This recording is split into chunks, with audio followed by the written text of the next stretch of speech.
नाम ऐसा रख दिया इंडिया। तो देखिए, ना तो इसकी स्त्रीलिंग है और ना इसकी पुल्लिंग है। कौन सी लिंग है? इसलिए ये इंडिया नहीं, भारतवर्ष, आर्यवर्त, हिंदुस्तान हो सकता है।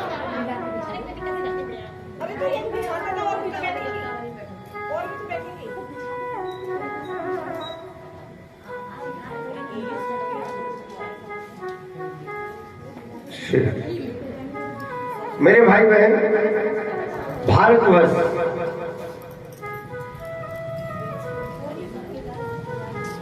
भारत देश नाम रखा गया। बड़ी बड़ी राज्य महाराजे उत्पन्न हुए। पहला द्वीप जम्बू द्वीप,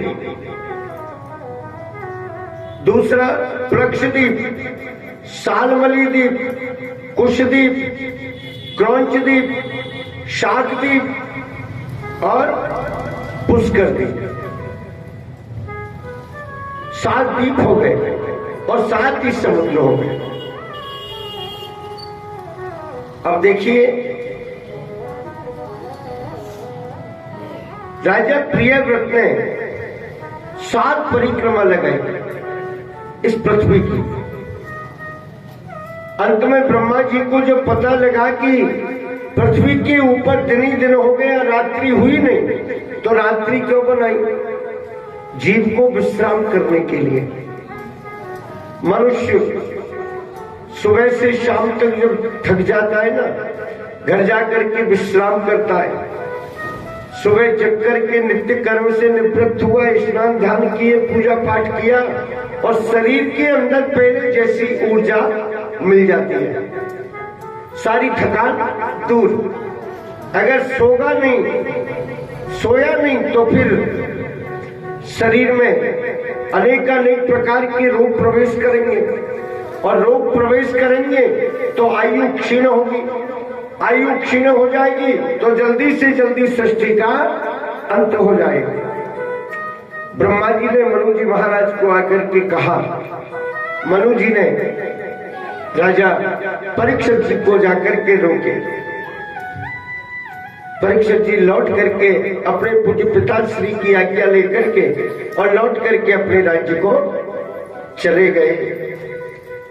पठति शृणोति सावयति सायुपगेयं भगवता परमात्मनो गय्यमपि श्रद्धा भक्तिं विशुद्धये।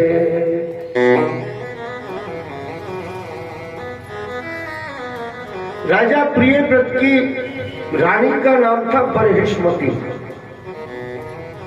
रानी का नाम, ये किसकी कन्या थी?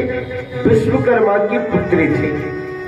विश्वकर्मा की पुत्री के साथ में और राजा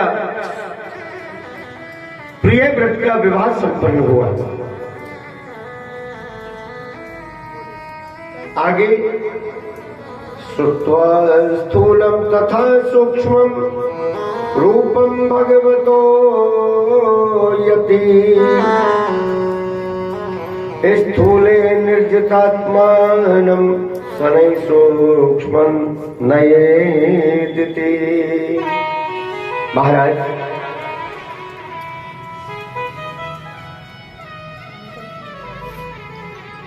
स्वर्ग और नरक का वर्णन करके बताया। परीक्षित जी महाराज ने कहा, बोले महाराज कितने लोक हैं? पाताल आदि 7 लोकों का वर्णन करके बताया। 7 लोक ऊपर है, 7 ही नीचे हैं। ऊपर के कौन कौन से हैं? ऊपर के लोक हैं भूलोक यानी पृथ्वी, भूलोक, भूलोक, स्वलोक, महालोक, जनलोक, तपलोक और सत्यलोक। ऊपर ही ऊपर सत्यलोक है, ब्रह्मा जी महाराज जहां निवास करते हैं। और 7 ही नीचे अतल, वितल, सुतल, तलातल, रसातल, महातल।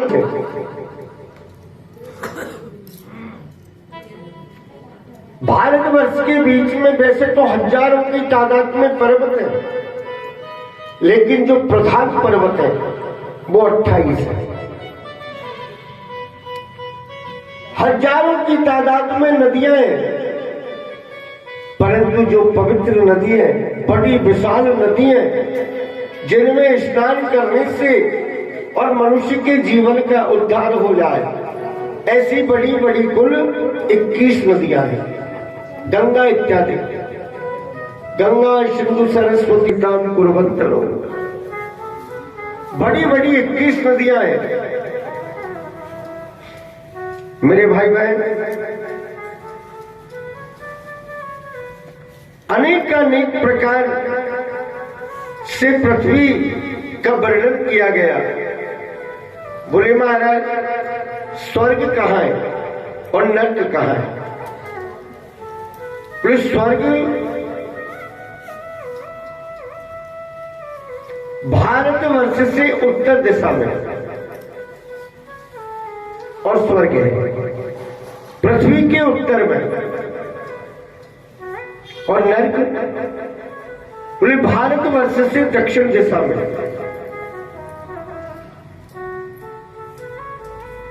80,000 योजन की ऊंचाई पर उत्तर दिशा में स्वर्ग है, और 10,000 योजन नीचे दक्षिण में पृथ्वी के नीचे नर्क है। अब पता कैसे लगेगा? मान लो किसी की मृत्यु हो गई है ना, तो पता कैसे लगेगा कि ये व्यक्ति स्वर्ग को गया या नर्क को गया? लग जाता है आपको मालूम? नहीं लगेगा। कैसे पता लगेगा? छोटा सा उपाय बता रहा हूं। मृत्यु होने के पश्चात अगर उस जीव की प्रशंसा हो, सबसे बड़ी बात, मृत्यु किसी की हो गई और मृत्यु के उपरांत अगर लोग, सांसारिक लोग अगर उस जीव की प्रशंसा करें, बहुत अच्छा आदमी था, बहुत भला आदमी था, देखो जी कितना परोपकार किया करता था वो आदमी, हे भगवान, परमात्मा ऐसे आदमी को जल्दी उठा लेते हैं, तो समझ लेना चाहिए कि वो स्वर्ग को है। और मृत्यु के उपरांत लोग जिसकी आलोचना करें, जिसकी अवहेलना करें, बुराई करें, हे ठाकुर जी बड़ा दुष्ट आदमी था, तूने बहुत अच्छा किया, ऐसे पापी को तो जल्दी से पहले ही ले जाता तो और भी बढ़िया रहता, तो समझ लेना चाहिए कि ये नर्क हो गया।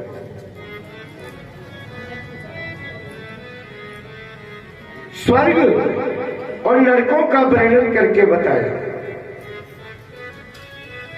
निवृत्ति मार्ग कथिता आदौ भगवता यथा क्रम योगोपलब्धेन ब्रह्मणा यदि संसृति। राजा प्रियव्रत के वंश में ही एक राजा हुए थे जिनका नाम था राजा नाभि। राजा नाभि की रानी का नाम था श्रीमती मेरुदेवी। राजा नाभि ने भी सैकड़ों वर्षों तक राज्य किया। राजा नाभि के कोई संतान न हुई। भगवान नारायण का गुणानुवाद किया, एकांत में जाकर के तप किया, तो भगवान तो बड़े दयालु हैं, अपने भक्तों के ऊपर कृपा करते हैं। मेरे भाई बहन, ठाकुर जी प्रसन्न हुए और प्रसन्न होकर के राजा के पास आए। राजा को कहा, राजा कहो तुम्हें क्या चाहिए, जो कहोगे वही मिलेगा। बोले महाराज आप तो अंतर्यामी हो, आप गट गट के वासी हैं, फिर भी मैं निवेदन करूं पुत्र रत्न मजिका, अगर आप मेरी तपस्या से प्रसन्न हैं तो मुझे एक सुंदर बेटा दे दो। क्योंकि इस राज्य का संचालन करने वाला तो कोई चाहिए ना। ठाकुर जी ने कहा जी ठीक है, तथास्तु, ऐसा ही हो जाएगा। रानी कहने के लिए लगी, प्रभु आपने वरदान तो दे दिया कि सुंदर बेटा हो जाएगा, तनिक ये तो पूछो कि कैसा बेटा होना चाहिए, कैसा पुत्र चाहिए। बोले बोलो देवी कैसा चाहिए।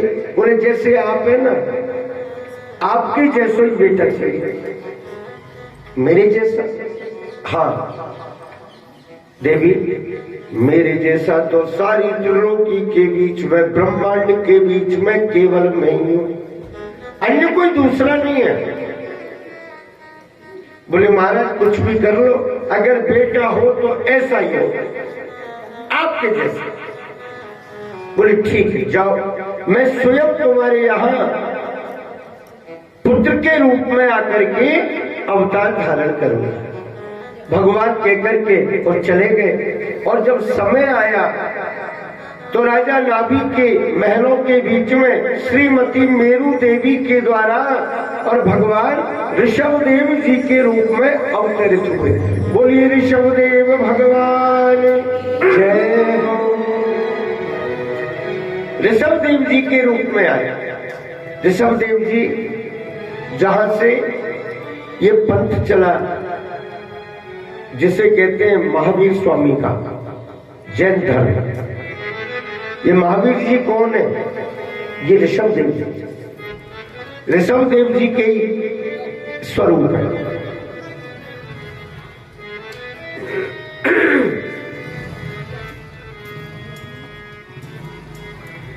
इन्होंने भी काफी समय तक राज्य को धारण किया। इनके 10 पुत्र उत्पन्न हुए, तो 10 पुत्रों को 10 दिशाओं का राज्य दिया। बड़े बड़े पुत्र थे इनके भरत जी महाराज। मेरे भाई बहन, भरत जी महाराज को उत्तर दिशा का राज्य दिया। कैसे थे भरत जी महाराज? कितने धर्मात्मा थे भरत जी। भरत जी का नित्य प्रतिदिन का नियम था क्या? जो भी याचक द्वार पर आ गया उनको आवश्यकता के अनुसार दान किया करते थे। और क्या करते? 12 बजे तक रोजाना नित्य प्रतिदिन बदबम दिने दिने 13,084 गैया, सोने के सींग, चांदी के खुर, हीरे जवाहरातों की झूल उड़ा उड़ा करके और ब्राह्मणों को दान किया करता। 13,084 गैया नित्य प्रतिदिन, और ब्राह्मणों को दान करते थे भरत जी महाराज। अब भरत जी ने विचार किया कि राज्य करने से कभी किसी की तृप्ति नहीं होती, अब हमें यहां से चल देना चाहिए, एकांत में जाकर के भगवान का भजन करें। सो महाराज गंडकी नदी की तीर में चले गए और गंडकी नदी की तीर में एकांत में जाकर के सुंदर एक कुटिया बनाई और कुटिया बना करके नदी के जल में स्नान करें, शालिग्राम भगवान की पूजा करें, नित्य प्रतिदिन चंदन का लेप करें और वृक्षों की फलों का आहार करें। रात दिन ब्रह्म गायत्री का, वेदांत गायत्री का और जाप करें। नमो भगवते तुभ्यं वासुदेवाय धीमहि प्रद्युम्नाय अनिरुद्धाय नमः शंकर्षणाय च। रात दिन और महाराज की जाप पूर्ण हो गया। कुटिया से निकल करके आंगन में बाहर बैठे हुए हैं तो बाहर से एक हरिण हरिणियों का झुंड आ रहा है, दौड़ता दौड़ता भागता भागता, और पीछे से एक सिंह आ रहा, झाड़ लगाता। सिंह गर्जना करता करता आ रहा, हरिण भागते दौड़ते छलांग मारते मारते जा रहे। बंधुओं, उन हरणों के झुंड में एक गर्भवती हरणी होती है। वो भी भय के मारे और भागने के लिए लगे। अन्य हरण तो गंडकी नदी के वेग को लांघ गए, पार कर गए, और जैसे ही ये हरणी लांघने लगी, गर्भवती थी, सोई इसका गर्भ नदी के वेग में गिर गया। हरणी की मृत्यु हो गई। हरणी का बालक वेग के बीच में बहने के लिए, वेग में बहने के लिए लगा। अब जैसे ही वो नदी के वेग में बहने के लिए लगा, सोई महाराज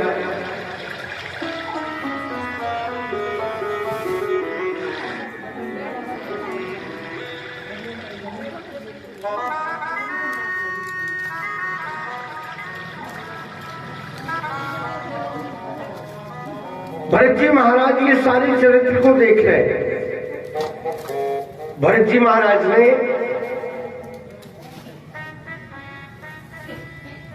देखा कि हरणी का बालक अभी तो इसका संसार में जन्म हुआ है और ये जल के वेग में बहने के लिए लग गया। मेरा कर्तव्य बनता है मैं जाकर के इसकी रक्षा करूं। भागते भागते गए और उस हरिण के बेटे को उठा लिया, स्नान कराए, गोद में लेकर के आश्रम में आ गया। सर्वप्रथम इसको तुलसी चरणामृत ग्रहण करा दिया और तुलसी चरणामृत ग्रहण कराए ना, श्रीधारण चंदन का लेप कर दिया, तुलसी की कंठी गले के बीच में बांध दिए, इसको वैष्णव बना दिया, दीक्षा प्रदान कर दिए। अब तो महाराज जैसे ही वैष्णव बनाया तो ये भी अपने स्वामी की और सेवा करने लग गया। भरत जी महाराज इसका ध्यान रखते और ये भरत जी की सेवा करता। कैसे सेवा करता? वन के बीच में से तुलसी जल तोड़ करके ले आता, भरत जी धो करके और ठाकुर जी की पूजा के काम में लेते। पुष्प लेकर के आता, भरत जी शुद्धता करके और शालिग्राम भगवान के ऊपर अर्पण करते। कभी कभी भरत जी महाराज संध्या बंदन करने के लिए बैठे तो ये अपने पंजे से भरत जी के पीठ में खुजालने लगता है। भरत जी ने विचार किया कि देखो जंगल का जीव है, जंगल का जानवर है, बोलता नहीं लेकिन समझता सब है। ये जितने भी पशु पक्षी है ना, ये समझते समय लेकिन बोल नहीं सकते। हित अनहित पशु पक्षी जाना, इसमें मेरा हित है और इसमें मेरा अहित है। पशु पक्षी भी जानते हैं, वो भी अपने स्वामी की सेवा करने के लिए लग रहे हैं। भरत जी बड़े प्रसन्न हुए, फलाहार करने के लिए बैठे, हरी हरी घास, हरी हरी दूब उस हरिण को भी खिलाए, फल भी खिला रहे। पहले उसे खिलाए, उसके बाद में स्वयं ग्रहण करें। मेरे भाई बहन, जैसे पिता का मन अपने पुत्रों के बीच में आसक्त हो जाता है, इसी तरह से भरत जी महाराज का मन उस हरिण के बीच में आसक्त हो गया। क्षण भर के लिए भी इधर उधर अगर चले जाएं तो भरत जी महाराज एकदम से कौतूहल करने के लिए लग जाए। लाला, अरे बेटा कहाँ गया, जल्दी से इधर आ, ढूंढने के लिए लग जाए उस बालक। संयोग की बात, भरत जी का मन लग गया हरिणी के बालक में। एक दिन भरत जी पूजा पाठ के बीच में लगे हुए हैं। हरिणी का बच्चा कुटिया के बाहर आंगन में आकर के बैठ गया। जैसे ही हरिणी का बालक बैठा हुआ है तो क्या देख रहा है कि बाहर से एक हरणों का झुंड दौड़ता दौड़ता आ रहा है। इसने बैठे बैठे ने विचार किया कि देखो, मेरे परिवार के लोग, मेरे भाई बंधु तो सब स्वतंत्र होकर के और आनंद से विचरण कर रहे, और मैं ये बाबा जी के आश्रम में बैठा हूं, तो मेरा अकेले रहने में मेरा सम्मान नहीं है। जो सम्मान अपने परिवार के बीच में, भाई बांधवों के बीच में रहने से है ना, वो अकेले रहने में नहीं है। एक वो कहावत है ना हमारे पूर्वजों की, कौन सी? बैठना तो भाइयों का चाहे बैरियों। बैठना किसका? भाइयों चाहे बैरियों, और चलना तो रास्ते का चाहे फेरी हो, और दूध होना चाहिए गाय का, गाय का चसेरी हो। गाय का दूध जितना गुणकारक होता है, गुण करने वाला होता है, इतना भैंस का नहीं होता। हमारे पूर्वजों ने जो तथ्य बनाए हैं ना, बिल्कुल 100% सत्य है। लेकिन आजकल के लोग क्या करते हैं पता है? बोले जी ये आपके पड़ोस में कौन है? बोले जी हमारे भैया बंद है। कौन है? भैया बंद। अब भैयाओं को तो लगा दिया बंद, और सब आओ जाओ। ये हमारे भैया बंद है, सबके जा रहे हैं, अन्य समाजों में भी जा रहे हैं, इष्ट मित्रों पे जा रहे हैं, दूर दराज की रिश्तेदारियों में जाते हैं, और खास भैया के खास भैया नहीं आ रहे। क्या है ये?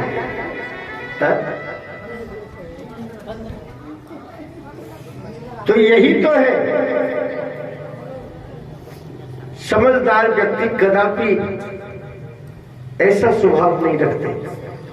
ये तो जिनको ज्ञान नहीं है ना, वो लोगों के द्वारा ऐसी प्रक्रियाएं होती हैं। भैया बन, आपको पता है मिले ही ना कबहू सहोदर भ्राता।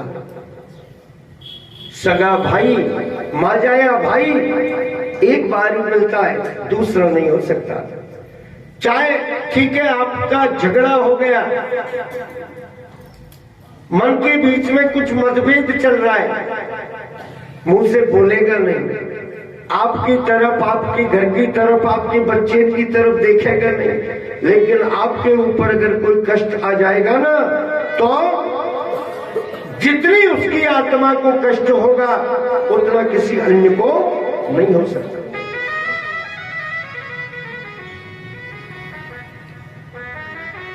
तो बंधुओं, सहोदर भ्राता, हरि ने विचार किया कि ये सब मेरे समाज के लोग तो बाहर घूम रहे, मुझे इनके साथ ही जाना चाहिए। तो चला गया, झुंड में मिल गया। भरत जी महाराज का जब पूजा पाठ संपन्न हो गया, बाहर निकल करके देखे तो वो हरिण नहीं है। लाला, अरे बेटा कहाँ चला गया, किधर चला गया, जल्दी से जल्दी वापस आ। कभी आश्रम के आगे जाए, कभी पीछे जाए, कभी इधर जाए, कभी उधर जाए, लेकिन वो हरिणी का बच्चा दिखाई ना। अब तो महाराज बरबन के बीच में भटक रहे, कभी इधर को कभी उधर को ढूंढ रहे उस बालक के लिए, लेकिन वो बालक मिल नहीं रहा है। जंगल के जीवों से पूछे, किसी ने मेरा हरिण का बच्चा देखा हो तो। बता दो, लेकिन कहीं पता नहीं। लौट करके हताश होकर के वापस अपनी कुटिया में आ गए।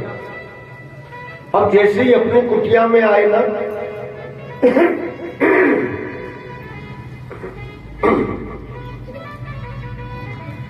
सो महाराज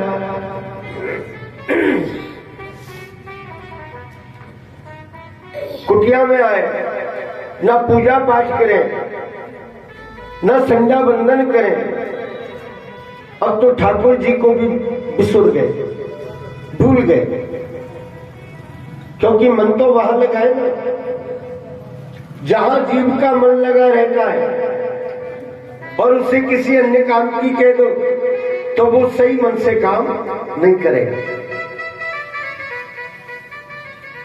4 दिन हुए, 8 दिन हुए, 10 दिन हुए, मेरे भाई बहन 18 दिन के अंदर अंदर भरत जी महाराज ने अब तो संध्या बंदन, स्नान ध्यान करना, फलाहार करना, ठाकुर जी की पूजा करना, सब कुछ त्याग दिया।